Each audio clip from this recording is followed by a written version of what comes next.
Alhamdulillah, wassalatu wassalamu ala man la nabiyya ba'dah. Baik ikhwatul iman, puji syukur kepada Allah, salawat beserta salam pada Rasulullah sallallahu alaihi wasallam. Pada pembahasan kita beberapa bulan yang lalu, kita telah mulai mengenangkan apa yang diuraikan oleh Syekh Muhammad bin Abdul Wahhab At-Tamimi di dalam kitab Al-Usul Ats-Tsalatsah, dan titik pembahasan kita terutama terkait tentang poin ilmu.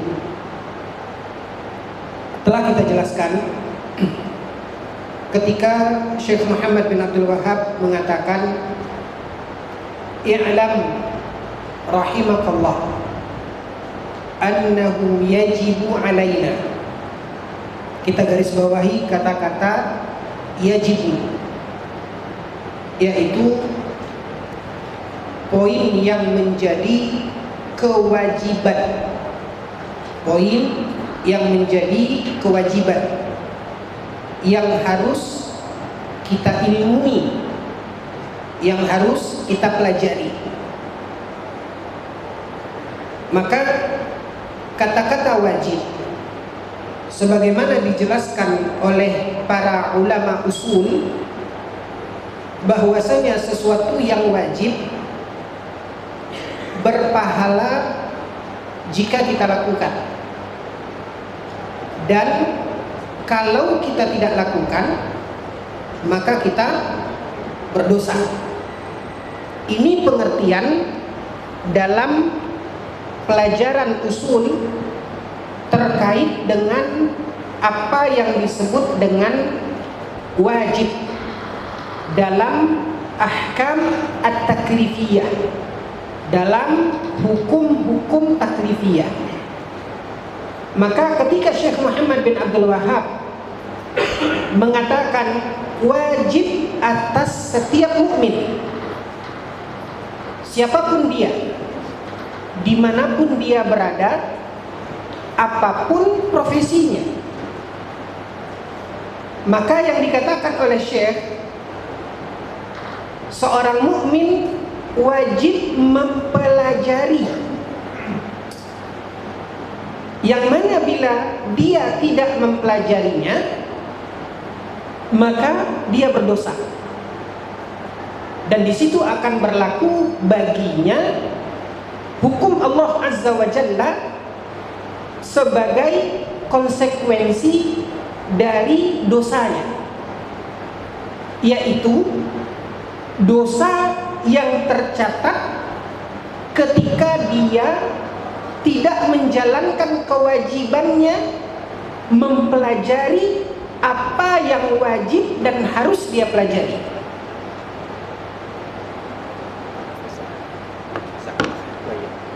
Maka di sini sangat perlu kita menekankan poin yang dikatakan oleh Syekh rahimahullahu taala, annahu yajibu, wajib.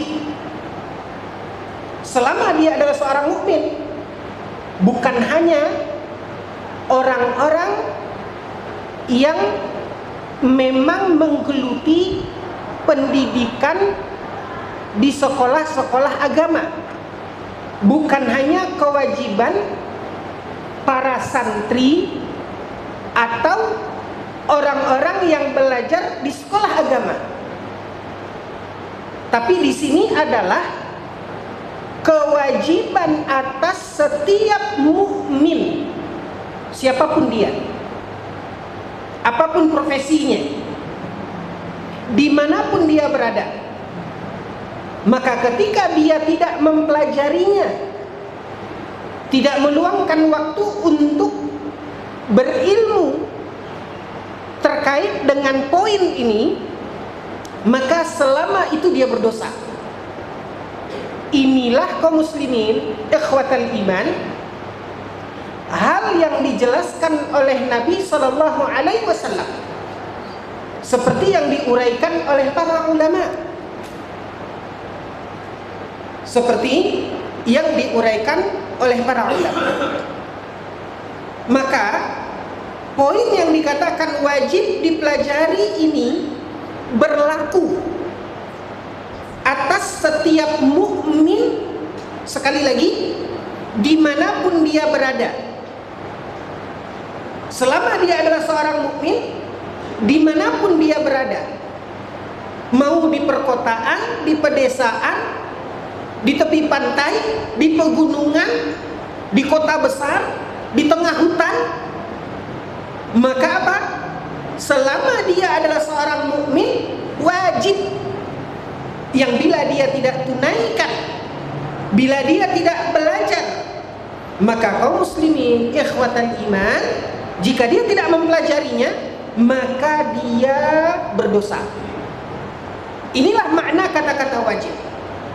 Nanti akan terlihat bagi kita contoh yang menjelaskan kenapa ini disebutkan oleh Syekh Muhammad bin Abdul Wahhab adalah sebuah kewajiban.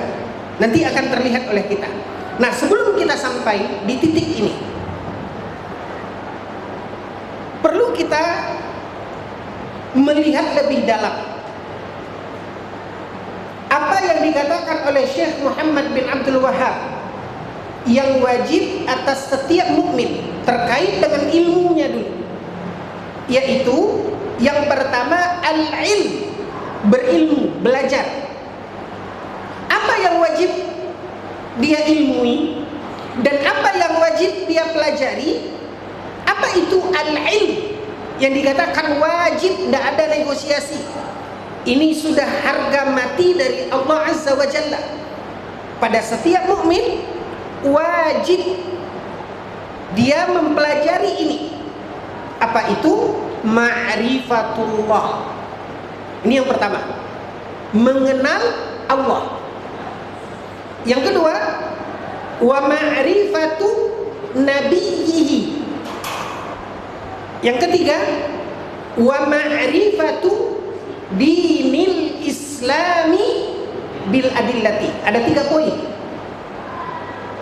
Ada 3 poin yang wajib, yang bila seseorang, siapapun dia, sekali lagi apapun profesinya, sekali lagi dimanapun dia berada, maka dia berdosa bila dia tidak mempelajari 3 hal ini, yaitu mempelajari tentang Allah sehingga dia lebih mengenal Allah, mempelajari tentang Rasul sehingga dia lebih mengenal Rasul dan apa yang harus dia lakukan dalam sikapnya kepada Rasul.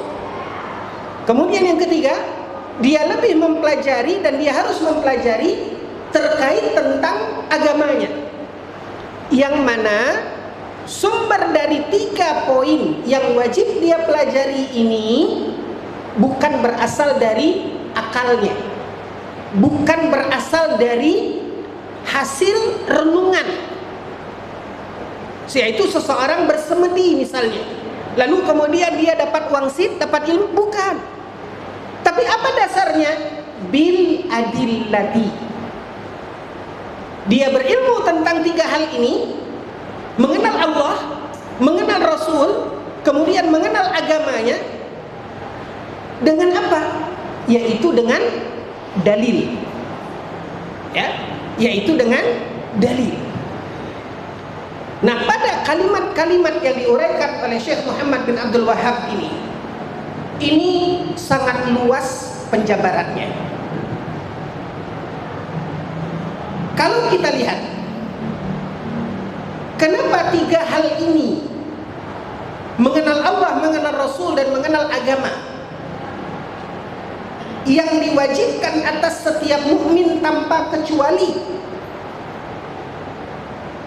dan tidak ada dispensasi bagi seorang mukmin untuk tidak berilmu terkait 3 hal ini.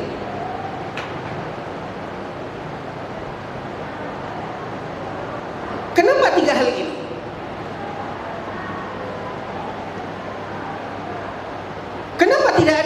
lain. Dan kenapa hal ini yang wajib dan menjadi dasar pada setiap mukmin, tanpa ada dispensasi, tanpa ada negosiasi, maka dia harus berilmu terkait dengan 3 hal ini. Tidak bisa dia beralasan, oh saya tidak tahu. Kenapa? Saya nggak pernah nyantri, saya tidak pernah mondok.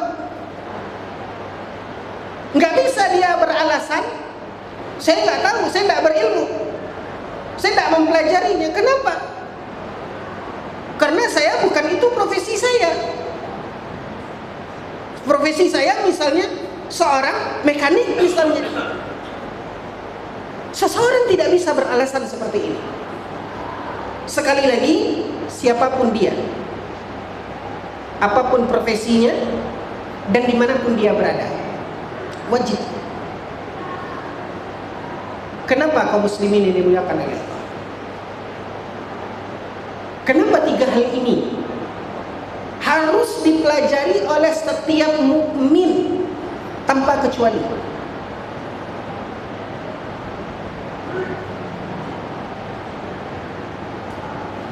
Kenapa tidak hal yang lain? Dan mengapa seseorang tidak bisa untuk beralibi dengan background pendidikannya? Ketika antum misalnya ya di rumah, banyak orang-orang yang hal-hal mendasar dalam kehidupan dunia kita yang orang tidak tahu. Jangan jauh-jauh ya. Ada barang yang ada mornya, ada bautnya, kipas atau apapun lah ya, nggak nyala. Lalu kemudian untuk menceknya dia harus buka,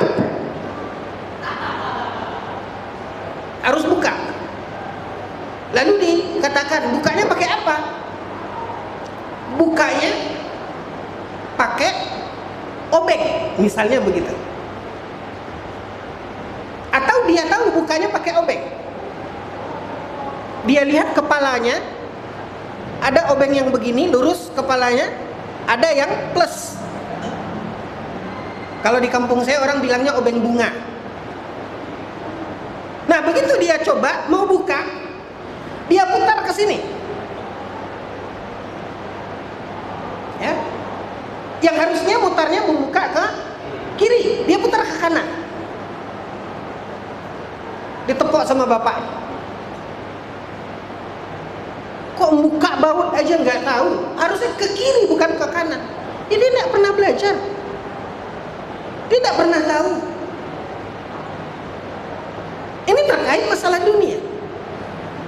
Berdosakah dia ketika dia tidak tahu apakah ke kiri atau ke kanan? Tidak berdosa. Dan banyak kok di dalam kehidupan kita ya, kita tidak mengatakan ini tidak bermanfaat, bermanfaat.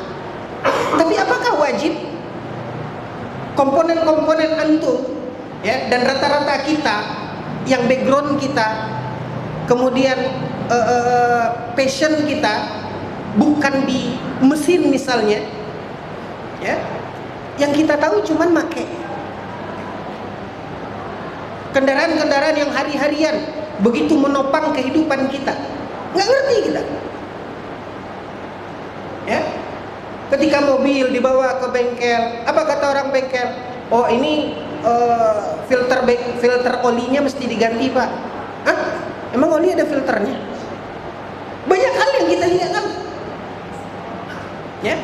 Salahkah kita ketika kita tidak tahu? Masa itu aja nggak tahu? Ya nggak pernah ya. Saya dari kecil itu belajarnya dorobu, dorobata, itu yang saya pelajari. Nggak tahu yang namanya piston, yang namanya CDI, yang namanya apalagi jenis-jenis kendaraan, saya nggak ngerti. Salahkah saya, berdosakah saya ketika saya tidak paham, ketika saya tidak mengerti? Tidak. Tetapi ini kaum muslimin yang dimuliakan oleh Allah, Tidak ada alasan bagi kita untuk tidak tahu. Siapapun kita, tak ada alasan kita. Kenapa kamu tidak kenal dengan Rabbmu? Kenapa kamu tidak kenal dengan Nabimu? Kenapa kamu tidak paham dengan agamamu? Ya, saya belajar mulai dari TK, SD, SMP, SMA, kuliah, umum semua. Nggak pernah saya belajar. Nggak ada alasan bagi seorang. Maka ketika dia tidak tahu, apapun alasannya tidak bisa diterima. Dia berdosa. Nah, pertanyaannya, ini yang ingin kita lihat. Kenapa? Kenapa tidak bisa kita beralasan? Sebagaimana dalam hal-hal kecil seperti tadi, hal-hal yang sangat mendasar untuk membuka baut, itu mesti ke kiri, kita masih punya celah untuk beralasan. Saya nggak tahu, saya nggak pernah lihat, nggak ada yang menunjukkan ke saya. Sehingga apa? Kita selamat. Kenapa? Kita punya pembelaan, kita punya alibi terhadap diri kita. Tapi terkait ini siapapun, inilah makna dari apa yang dikatakan oleh Syekh Muhammad bin Abdul Wahab, yajibu ala kulli muslimin. Selama dia ada seorang muslim, wajib. Tidak ada celah bagi dia untuk membela dirinya. Tidak ada celah bagi dia untuk berargumen, beralasan. Nah, pertanyaannya kaum muslimin yang dimuliakan oleh Allah, ya, pertanyaannya, kenapa?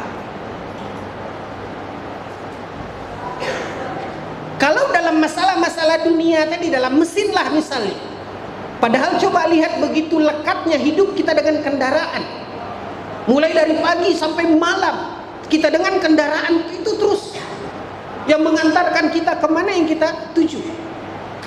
Walaupun bertahun-tahun kita menggunakan kendaraan tersebut, memakai kendaraan itu baik motor ataupun mobil, kita tidak paham sedikit pun. Saya pribadi, saya tidak paham. Orang bilang ini harus begini, saya nggak paham. Tetapi ketika kita tidak paham, ada solusi. Orang tinggal bawa bengkel, orang tinggal telepon mekanik, clear permasalahan. Nah, kaum muslimin yang dimuliakan oleh Allah, terkait tentang ini tidak ada solusi lain. Ketika tentang mesin, ketika tentang AC, apapun dalam kehidupan kita tidak paham, tinggal berikan kepada ahlinya, tinggal kita serahkan kepada orang lain, ada solusi. Tapi permasalahan ini tidak ada solusi. Nah, pertanyaannya kembali ini, dari apa yang kita uraikan, apa alasannya kenapa? Jawabannya tidak lain dan tidak bukan, ikhwatal iman, karena semua kita tanpa kecuali akan mengalami ujian terkait tentang ilmu ini, yang tidak ada solusi. Kita menyerahkan kepada, ntar dulu saya tanya ke guru saya, nggak ada. Tunggu dulu, saya ambil buku saya dulu, saya baca, nggak ada. Itulah saat dimana yang diceritakan oleh Nabi SAW di dalam sebuah hadis yang dikeluarkan oleh Imam Al-Bukhari dari hadis Barra bin Azib radhiyallahu anhu.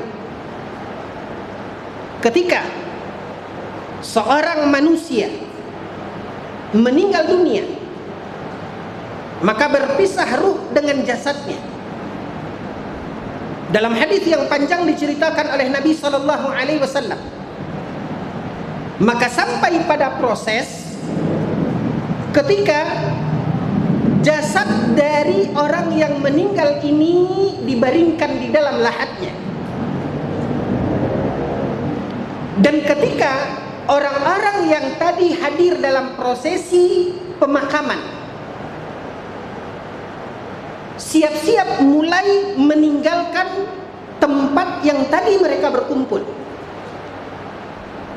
wa yusma'u qi'ara ni'alihim, kata Nabi, bahkan masih terdengar derap langkah mereka. Fayatihi malakan, maka datanglah kepada orang itu dua malaikat, aswadani azraqan, hitam biru. Para ulama mengatakan ini gambaran bahwasanya malaikat yang datang itu mengerikan, menakutkan. Fatu'adur ruhu ila jasadih, kata Nabi. Maka pada momen itu dikembalikan ruh ke jasadnya.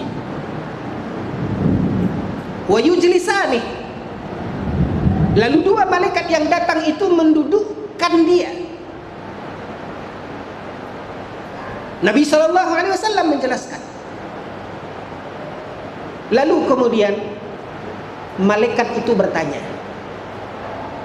Malaikat itu bertanya. Momen ini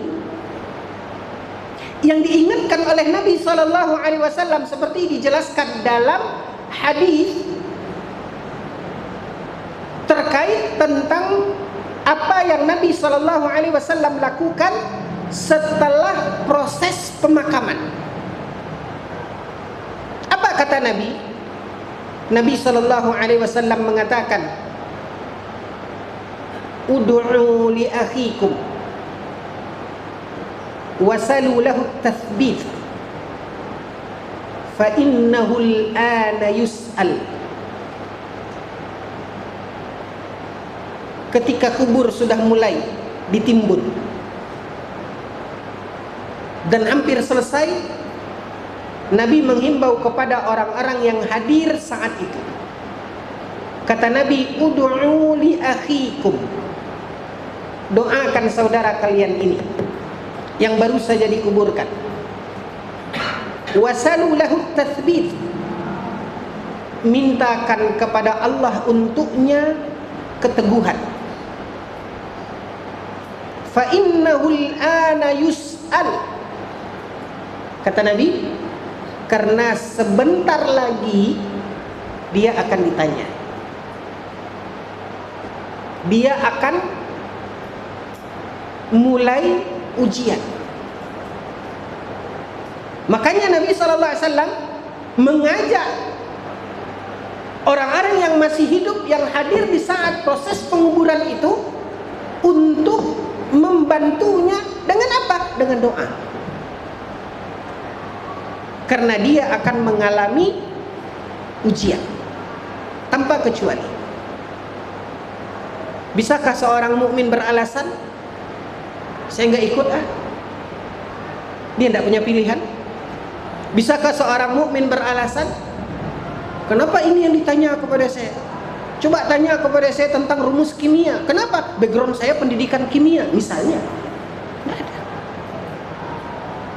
Nah, apa ujian yang akan dilalui oleh semua kita? Siapapun itu. Ini dia. Tidak lepas dari tiga hal ini. Malaikat itu akan bertanya, "Marrabbuka?" Malaikat itu akan bertanya, "Wa man nabiyyuk?" Dalam lafaz Bukhari dikatakan, malaikat itu bertanya, "Wa ma taqulu fir rajuli alladhi bu'itha fik?" Apa pendapatmu tentang seseorang laki-laki yang diutus kepadamu, yaitu Nabi Muhammad SAW. Kemudian juga akan ditanya, wa madinuk, apa agamamu? Lihat tiga hal ini. Maka ikhwatal iman, karena semua muslim, bukan hanya seorang muslim, tapi seluruh manusia akan melalui ujian dengan tiga soal ini. Itulah alasannya kenapa tidak ada dispensasi siapapun kita. Marrabbuka wa madinuk, wa ma taqulu fir rajulil ladzi bu'itsa fik. Kita akan ditanya siapa Rabb kita. Kita akan ditanya siapa nabi kita. Dan kita akan ditanya tentang apa agama kita. Makanya dengarkan apa yang dijelaskan oleh Nabi sallallahu alaihi wasallam dalam hadis Barra ini. Orang-orang yang ketika melalui pertanyaan tersebut, Nabi sallallahu alaihi wasallam mengatakan terkait perjalanan seorang hamba yang kafir, dalam riwayat yang lain al-fajir, yaitu orang yang berdosa. Nah, salah satu dosanya apa? Ketika dia ditanya, baik itu orang kafir ataupun orang fajir, dia mukmin muslim tapi dia fajir, tidak menjalankan kewajibannya. Apa kata Nabi sallallahu alaihi wasallam ketika ditanya? Dia menjawab, la adri, la adri. Ketika ditanya kepadanya, Nabi sallallahu alaihi wasallam menceritakan, dia menjawab, ini adalah ungkapan satu ungkapan yang tidak mengenakkan. Dia mengatakan la adri, la adri. Terbata-bata dia menjawab, dia mengatakan la adri, la adri, saya tidak tahu.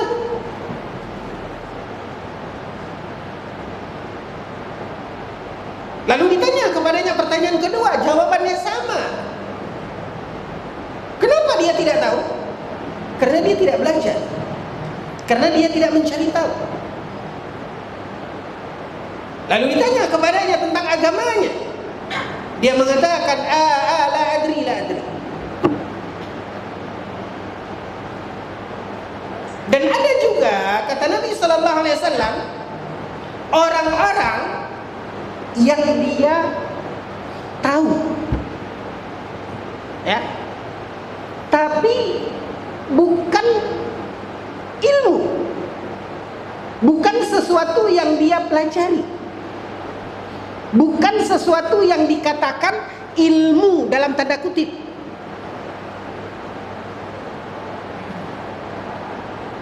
Apa jawabnya? Kata Rasulullah sallallahu alaihi wasallam, dia mengatakan, la adri, la adri. Sebenarnya aku tidak tahu, karena aku tidak mempelajarinya, karena aku tidak berilmu. Sami'tun nasa yaquluna kadza faqultu mithla ma qalu. Ya. Apa katanya? Aku sebenarnya tidak belajar, tidak tahu, tidak berilmu. Tapi aku dengar, sami'tu annas, orang-orang yaquluna kadza wa kadza. Orang-orang mengatakan begini-begini. Faqultu mithla ma qalu. Lalu aku ikut mengatakan seperti apa yang mereka katakan. Jadi ikhwatal iman, ada orang yang mengatakan, ini amalul lisan, berkata. Ada orang yang berbuat, artinya dia beramal. Tetapi apa yang dia katakan itu tidak berangkat dari ilmu, tapi hanya sebatas ikut-ikutan. Tapi sebatas hanya ikut-ikutan. Nah, apakah malaikat kemudian menerima jawaban ini? Oh yaudah, nggak apa-apa, yang penting kamu sudah mengatakannya, yang penting kamu sudah mengerjakannya, walaupun sebenarnya kamu nggak pernah mempelajarinya. Kita ingin melihat ke mempelajari terkait hubungannya dengan ilmu. Apakah kemudian malaikat menerima alasannya ini? Lah.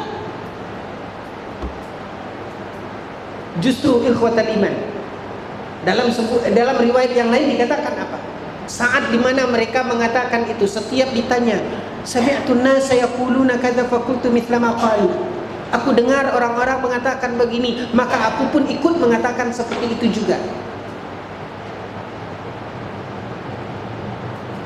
Seperti tadi kita katakan, apakah malaikat menerima jawabannya? Tidak. Maka begitu dia mengatakan seperti ini, artinya walaupun dia berbuat tapi tidak ada ilmu, hanya perbuatannya berdasarkan ikut-ikutan, bukan berdasarkan dalil, bukan berdasarkan ilmu. Ini dia tadi poin kata yang akhirnya dikatakan oleh Syekh bil adillah, dengan dalil. Di situ fungsinya belajar. Nah, saat dia menjawab kepada malaikat seperti itu, apa kata malaikat? Malaikat justru menghardiknya.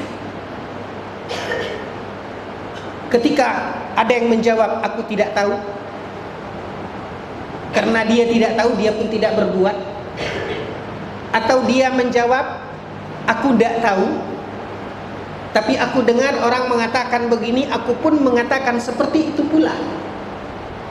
Artinya walaupun dia beramal tapi tidak berdasarkan ilmu, tapi hanya ikut-ikutan, malaikat tidak menerima jawabannya. Maka malaikat kemudian menghardiknya, dan malaikat mengatakan, ma daraita wa ma talait. Kata malaikat, engkau tidak tahu, ma darait, engkau tidak tahu, wa ma talait, dan engkau tidak pernah tala yatlu tilawatan. Apa artinya? Membaca, musabaqah tilawatil Quran, kan gitu, membaca. Maka di sini malaikat mengatakan engkau tidak pernah, engkau tidak tahu, dan engkau tidak mau membaca. Kalau kita ingin artikan secara letterlek, para ulama selalu menerjemahkan ma daraita wa ma talait, engkau tidak tahu dan engkau tidak pernah mencari tahu. Bukan hanya sebatas dia dihardik, dia dibentak oleh malaikat, lalu malaikat memukulnya. Kata Nabi SAW di dalam hadis Barra bin Azib, ya, bimitraqatin min hadidin ma baina ainai. Ya.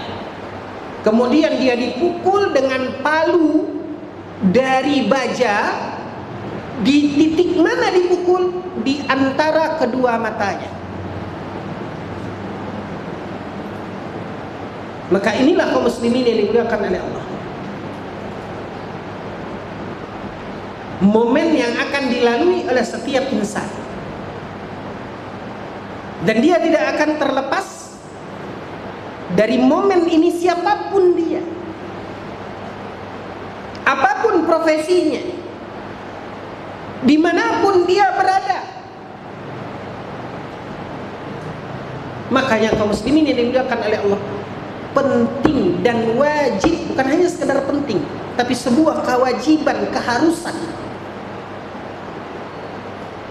Lihat bagaimana malaikat tidak menerima alasan siapapun.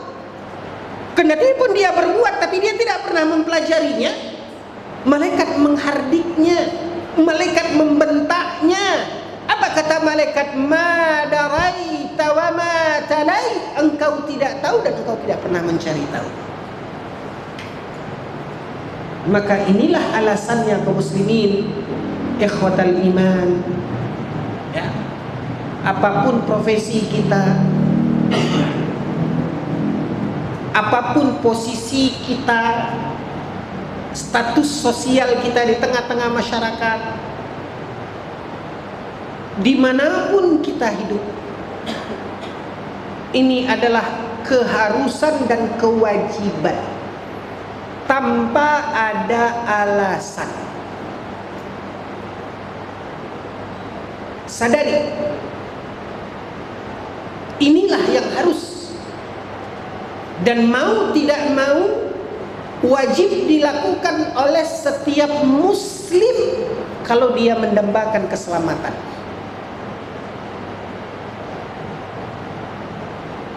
Makanya malaikat tidak menerima apapun alasan, terutama di 3 poin ini: ma'rifatullah, wa ma'rifatu nabiyyih, wa ma'rifatu dinil islami bil adillah.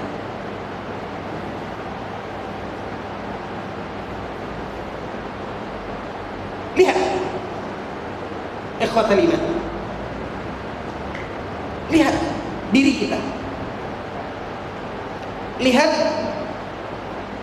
di lingkungan terdekat kita, keluarga, lihat di lingkungan yang lebih luas lagi, yaitu masyarakat, khususnya kaum mukminin. Sejauh mana diri kita, keluarga kita, dan masyarakat kita menunaikan kewajiban ini.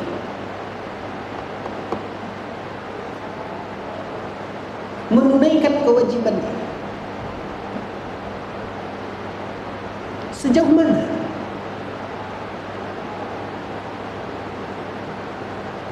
Dan ini tidak tanggung-tanggung. Ma'rifatullah wa ma'rifatu nabiyyih wa ma'rifatu dinil islam bil adillah.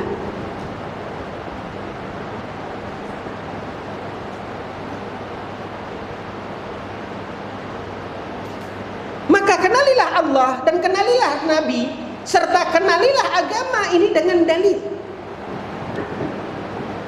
Dengan dalil bukan berarti harus hafal dalil, enggak. Tapi minimal kita berilmu dan tahu tentang Allah, tentang Rasul, tentang agama. Dengan apa? Dari mana kita mengetahuinya? Dari dalil.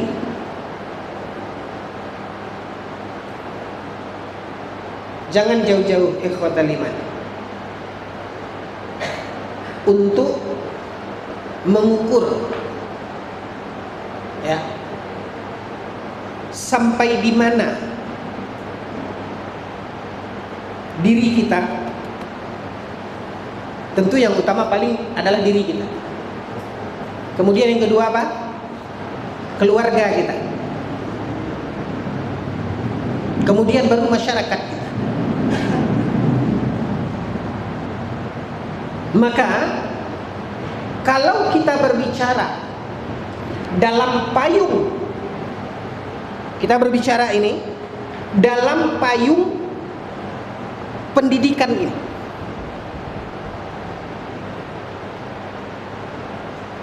dalam naungan sekolah ini misalnya,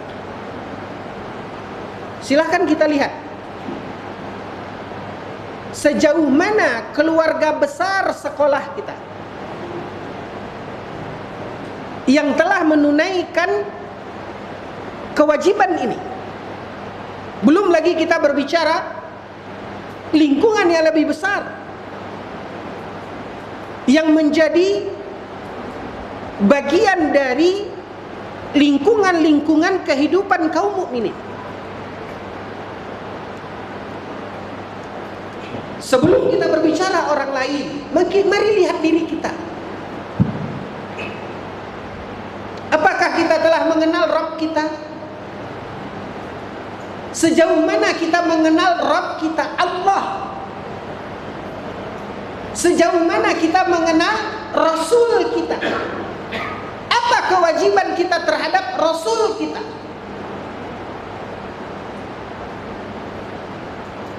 Dan sejauh mana kita telah memahami agama kita?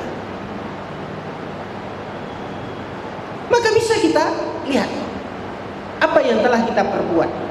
Sudahkah kita menunaikan apa yang sebenarnya ini menjadi kewajiban atas setiap individu kita? Lihat itu.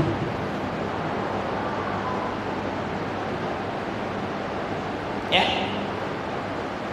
Atau kalau kita mau jujur kepada Allah, kalau kita mau jujur,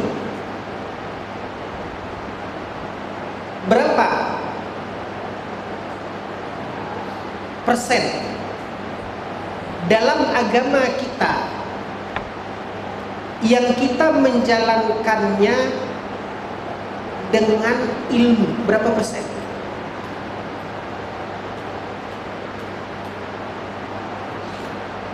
Atau dengan pertanyaan lain, adakah di dalam agama kita ini, walaupun kita mengamalkan, walaupun kita menjalankan, tapi bukan berdasarkan ilmu, tapi berdasarkan ikut-ikutan?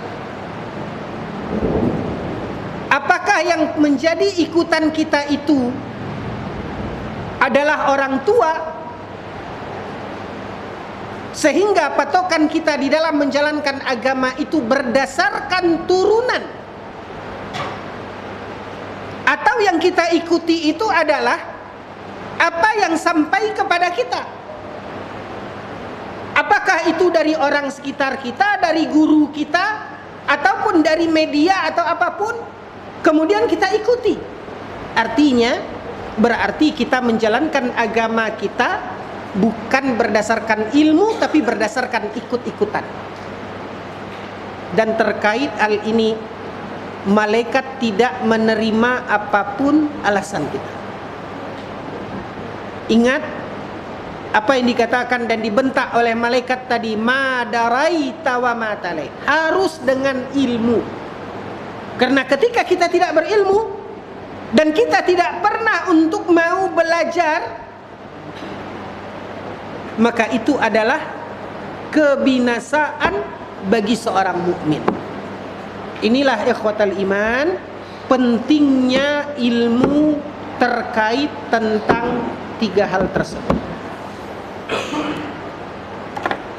Silahkan kita mengukur sejauh mana ilmu kita. Sadari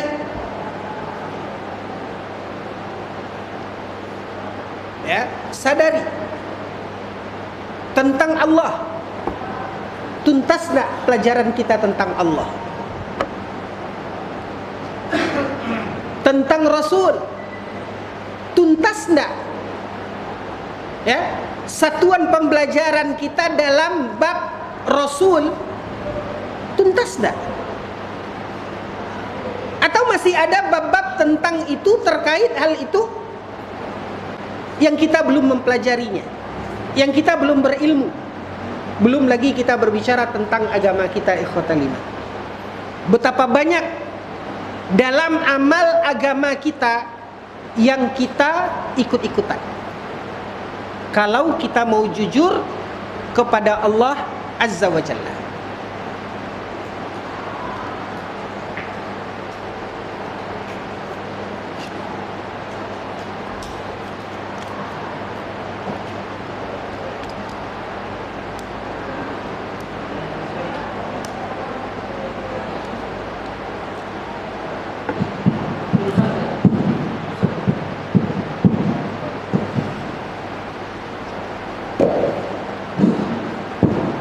Baik, saya beri contoh real. Ya, pernah ndak antum lihat ketika antum sholat di satu masjid? Ya, ketika antum sholat di satu masjid di masyarakat kita, yaitu ketika imam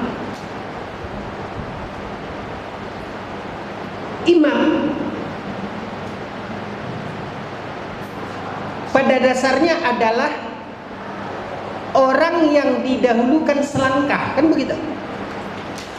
Di satu masyarakat atau satu lingkungan masjid ada imam. Kenapa dia diminta ditunjuk jadi imam? Karena dia adalah orang yang didahulukan selangkah, ibaratnya kan begitu. Baik dari sisi bacaannya, baik dari sisi ilmunya. Ya. Mungkin mungkin ketika antum sholat di satu masjid, di situ ada imam yang tentu siapapun akan memandang imam ini, artinya kalaupun dia bukanlah orang yang menguasai bidang ilmu, tapi setidaknya dibandingkan orang yang ada di masjid itu dia lebih. Artinya dia didahulukan selangkah. Baik. Mungkin waktu antum sholat di masjid itu, kan nggak salah sekali-kali antum sapa itu imam, salam, kenalan. Ketika sholat tadi, selesai sholat berjamaah, ya, anggap ini kiblat. Imam berdiri di depan menghadap ke kiblat. Rata-rata di masyarakat kita, begitu selesai sholat, Assalamualaikum warahmatullah, Assalamualaikum warahmatullah, salam ke kanan, salam ke kiri. Pada umumnya, kalaupun tidak pada umumnya, setidaknya sebagian imam-imam begitu selesai sholat ini akan mengambil posisi seperti apa?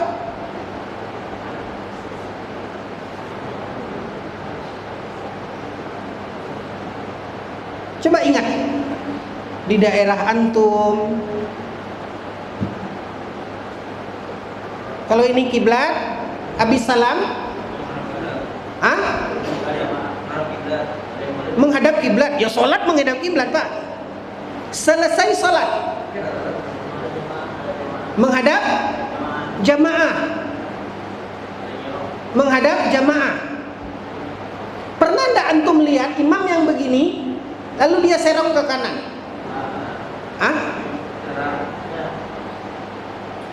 Tapi pernah kan? Pernah enggak antum tanya, Mam, kenapa sih ke kanan?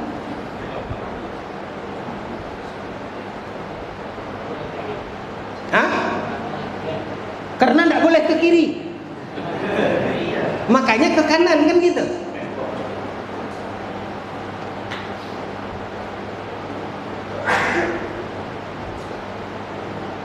Kalau kita tanya, kenapa tidak boleh ke kiri? Kenapa mesti ke kanan?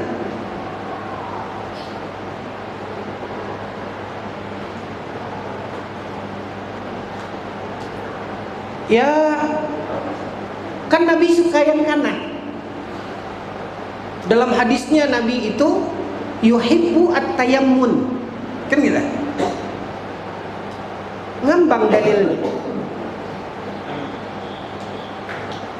Ya. Kalau sekarang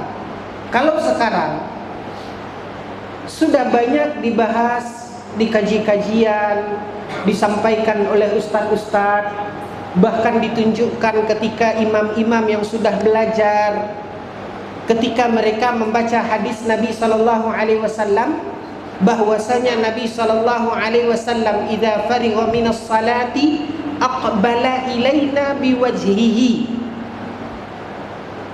Nabi sallallahu alaihi wasallam jika selesai mengimami salat, Nabi itu menghadap ke kami dengan wajahnya.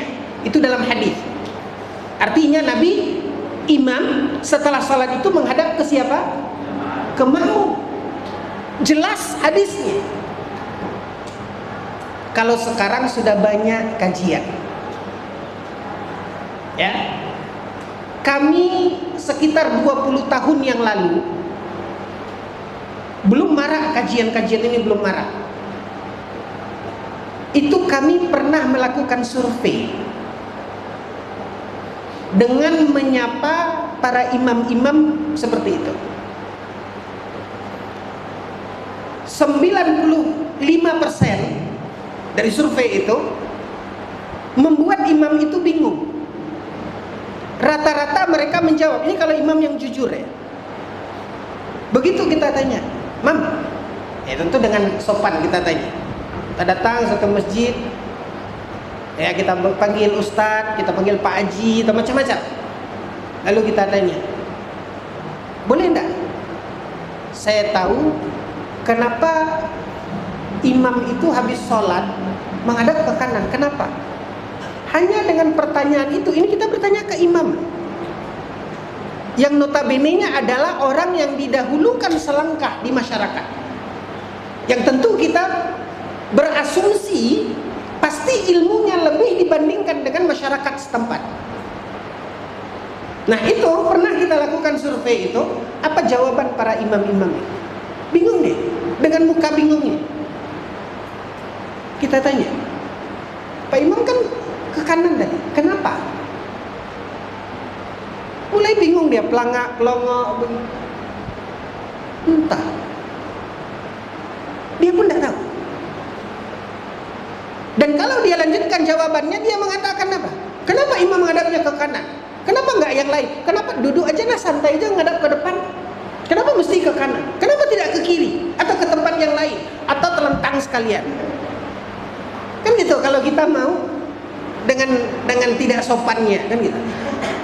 Tapi kita bertanya seolah-olah bertanya kita tidak tahu. Kita tanya. Dan itu rata-rata 95% yang melakukan itu dengan muka bingungnya. Entah. Tapi rata-rata orang begitu. Dia menjawab seperti itu. Nah, ikhwatal iman, lihat, ini terkait tentang sebuah ibadah yang menjadi kewajiban dalam salat fardu kita. Hanya hal yang kecil. Belum mau kita masuk ke dalam apa yang ada di dalam salat itu sendiri, mulai dari takbir sampai salam. Ambil saja hal yang terkecil setelah salat. Belum lagi kita berbicara tentang ibadah yang dilakukan terkait zikir dan yang lainnya. Baru kita berbicara hal yang sepele, cuman masalah menghadap. Yang pada umumnya di masyarakat melakukan hal itu, maka mereka timbul dengan kebingungannya. Dan dia mengatakan, entah ya kenapa ya, tapi rata-rata orang begitu. Nah artinya kaum muslimin yang dimuliakan oleh Allah, inilah kualitas agama. Bukan kualitas agama Islam, bukan. Tapi inilah kualitas orang Islam di dalam agamanya, yang harus kita sadari, yang harus membakar semangat dan hati kita, sehingga munculnya kesadaran bagi kita bahwasanya ini sebuah kewajiban. Tidak ada toleransinya. Ma'rifatullah wa ma'rifatu dinil Islam wa ma'rifatu nabiyyi, mengenal Allah, mengenal nabinya, dan mengenal agama. Dengan apa? Dalil.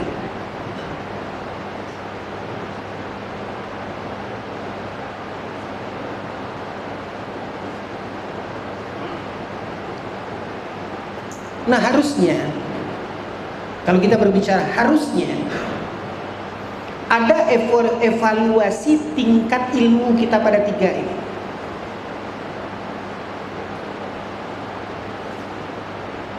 Sudahkah kita menjalankan kewajiban kita?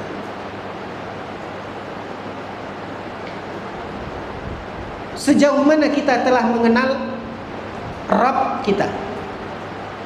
Sejauh mana kita telah berilmu tentang siapa itu Rasul, kedudukan Nabi Muhammad SAW, kewajiban kita terhadap Nabi SAW. Belum lagi ruang-ruang yang begitu banyak di dalam agama ini yang wajib kita mempelajarinya.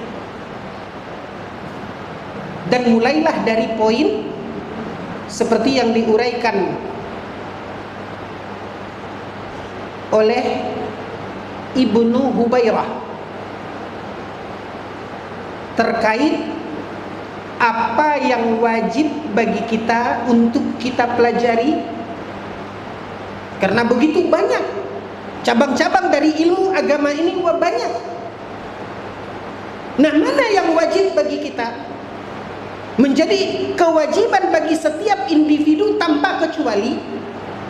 Disitulah ikhwatal iman, apa yang dijelaskan oleh Imam Ibnu Hubairah, ilmu apa yang wajib kita pelajari, yaitu ilmu yang di atas ilmu itu kita akan bangun ibadah wajib kita. Nah, itu ada di dalam ilmu agama. Baik itu tentang Allah, baik itu tentang Rasul, baik itu tentang agama kita. Maka selama kita tidak mempelajarinya, maka konsekuensinya adalah dosa.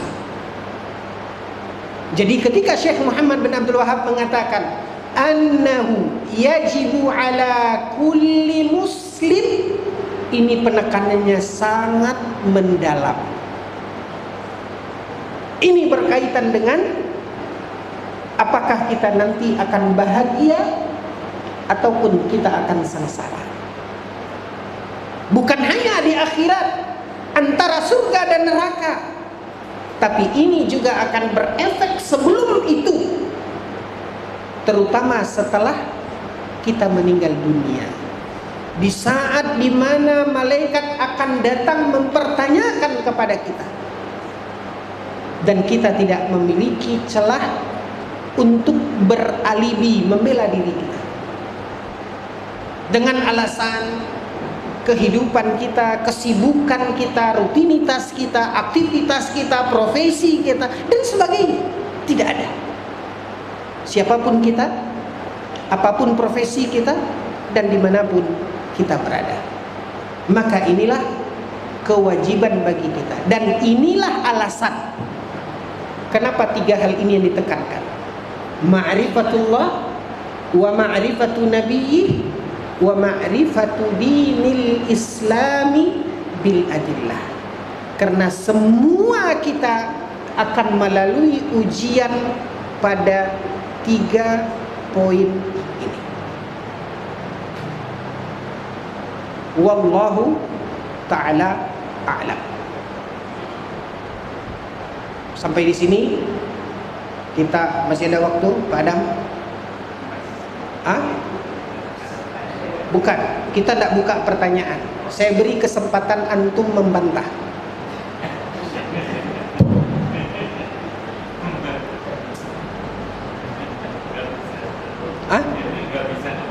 Bukan kok nggak bisa ngebantah?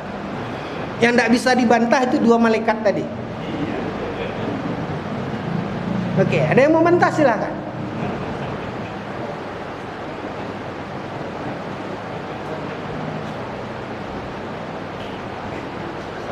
Silakan. Ini mengenai apa bahasa tentang kejadian yang biasa mungkin seperti di kampung-kampung, katanya masalah apa setelah selesai salam kemudian menghadapnya kemana yang mestinya ke arah jamaah gitu. Ya.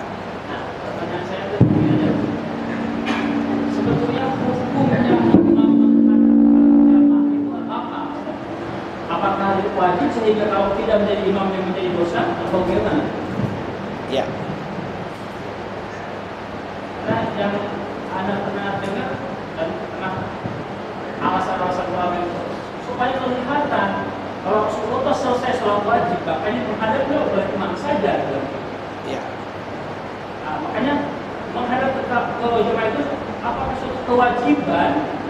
Apa memang salah satu cara Rasulullah mau kemana aja istilahnya?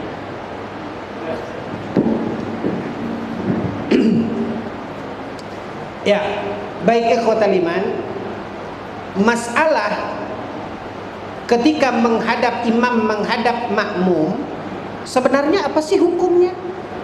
Kayak gitu. Ya. Apakah sebuah keharusan atau sebenarnya Nabi punya maksud, punya tujuan, bukan mengharuskan kita, tapi apa? Nabi menunjukkan beginilah kalau kita selesai menjadi imam. Iya, Nabi tunjukkan. Tapi kalau saya tidak lakukan, apakah saya berdosa? Kan itu lagi pertanyaannya. Sehingga kita katakan harus seperti itu. Sebenarnya ulasan kita tidak membicarakan tentang hukumnya, tapi ulasan kita tadi sebenarnya poinnya apa? Uji ilmu. Kan itu sebenarnya.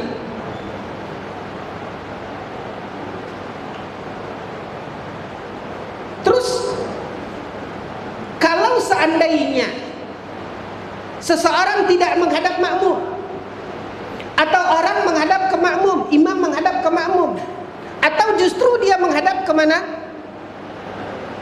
Ke kiri, atau dia langsung telentang, apakah dia bebas? Tidak perlu kita uji? Justru diuji. Apapun posisinya. Ketika seorang imam duduk saja, dia tetap dia menghadap ke kiblat. Uji juga, kenapa menghadap ke kiblat? Kan perlu juga kita uji. Kenapa dia melakukan itu? Kalau dia menghadap ke kiri, kita tanya, kenapa menghadap ke kiri?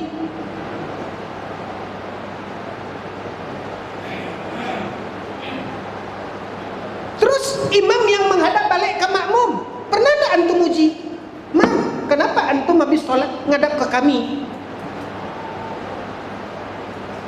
Ini kan kita berbicara konteksnya, kita ingin melihat sejauh mana seseorang itu beragama dengan ilmu, kan kita. Kalau menghadap ke kanan ditanya, ngadap ke kiri ditanya, ngadap ke kiblat ditanya, menghadap ke makmum ditanya. Terus imam yang habis Assalamualaikum warahmatullahi, Assalamualaikum warahmatullahi, langsung dia terentang. Antum tidak tanya? Tanya juga. Kenapa terlentang? Pusing. Kan bisa jadi. Ini mungkin suatu yang sifatnya kondisional. Nah, kenapa kita muncul bertanya? Kenapa? Karena mereka melakukan itu apa? Rutin. Selalu begitu. Pasti ada alasannya. Inilah sebenarnya konteks pembahasan kita. Kita tidak mengupas tentang hukumnya. Nah, walaupun tadi sebenarnya kita sudah beri jawaban yang dicontohkan oleh Nabi SAW, sebagaimana disebutkan dalam hadis bahwasanya Nabi idza farigha minas shalah, apabila Nabi selesai mengimami salat, Nabi menghadap kemana? Menghadap ke kami dengan wajahnya, ke makmum.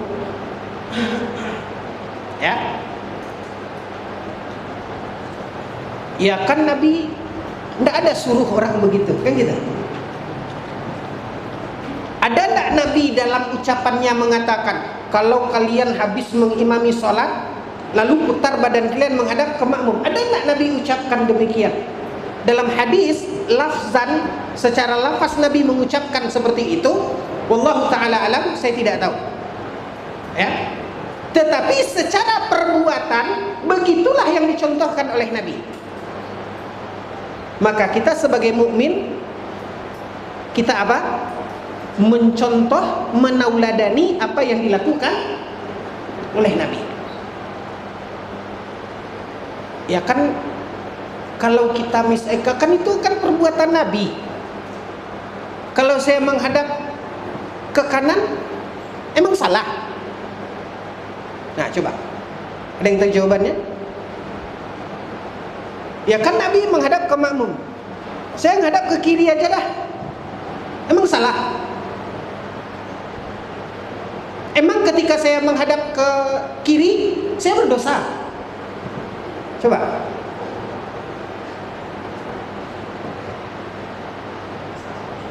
Hah? Salah. Berdosa nggak saya?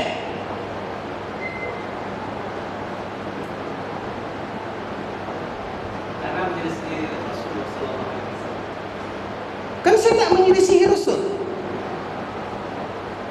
Ya Nabi biar aja menghadap ke makmum, saya mau menghadap ke kiri. Salah apa benar? Jawabannya salah. Berdosa enggak saya?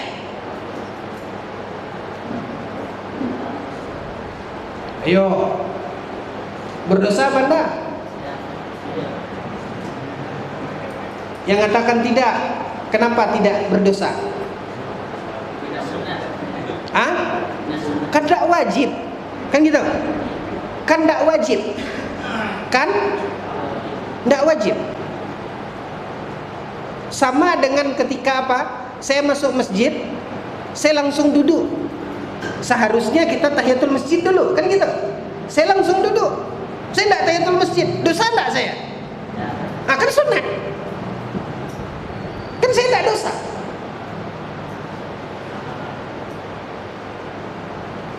Nanti ilmunya ini ke masalah apa? Ke masalah ittiba kepada sunnah Nabi sallallahu alaihi wasallam.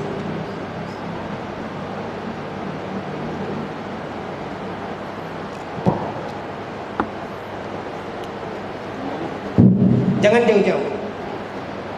Gini, saya berikan satu contoh dalam sholat. Ya, ketika misalnya kita sholat sampai di posisi duduk antara dua sujud, capek saya berdiri, duduk. Oke, duduk antara dua sujud ada dua cara apa? Cara duduk. Yang pertama duduk iftirash, yaitu duduk di telapak kaki kiri, kan gitu, dan telapak kaki kanan ditegakkan. Betul? Yang kedua, duduk tawaduk. Apa itu duduk tawaduk? Duduk tawaduk itu tasyahud akhir. Ya, duduk antara dua sujud tidak ada duduk tawaduk. Yang ada duduk iqa'ah. Apa itu iqa'ah? Yaitu duduk di atas kedua tumit. Itu yang dilakukan oleh Nabi. Sekarang ada orang duduk antara dua sujud begini. Habis sujud kan? Allahu Akbar.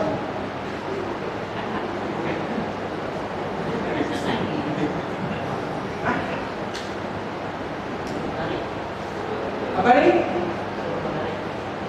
Mana lupa lagi? Aku biasa jangan lupa lagi. Atau ada orang duduk habis sujud, Allahu Akbar. Kita tidak bicara orang sakit atau orang apa ya. Ya, dia berlama ganteng-ganteng gagak-gagak yang itu. Pengennya begini aja. Ya, dia pengen begini aja. Pertanyaannya, sah nggak sholat? Kenapa tidak?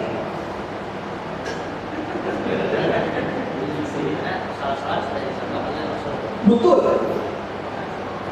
Yang dicontohkan oleh Rasul itu terbagi. Ada rukun, ada wajib, ada sunnah. Itu dia tadi kolerasinya dengan pertanyaan ini. Rukun itu duduk antara dua sujud, bukan cara duduk. Yang rukun sholat adalah apa? Duduknya. Kalau seseorang sholat habis sujudnya, Allahu Akbar, Allahu, sah nggak sholatnya? Enggak, kenapa? Ini adalah rukun. Karena dia tidak duduk. Itu harus bedakan. Yang rukun itu apa? Duduk, bukan cara duduk. Jadi kalau pertanyaannya orang yang duduk bersila tadi, sah nggak sholatnya? Sah. Terlengkapi rukunnya. Karena dia duduk antara dua sujud. Tapi pertanyaannya, salah apa benar? Salah. Kenapa dia salah? Karena tidak mengikuti.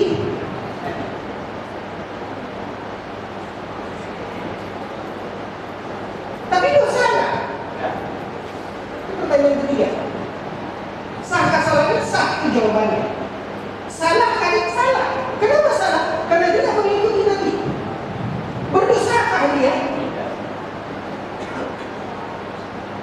Kita tanya dulu, kenapa Anda duduk begini? Kalau sakit berarti dia punya usaha. Kan gitu. Kalau sakit dia punya usaha. Kalau dia mengatakan dia suka-suka saya lah, usaha. Makanya alasannya. Ya. Tapi kalau dia bisa atau dia mengatakan, ya kan suka kita lah, mandiin enak aja lah. Udah syukur saya mau sholat.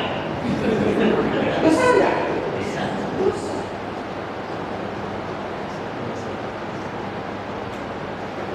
Tapi ketika dia duduk salah,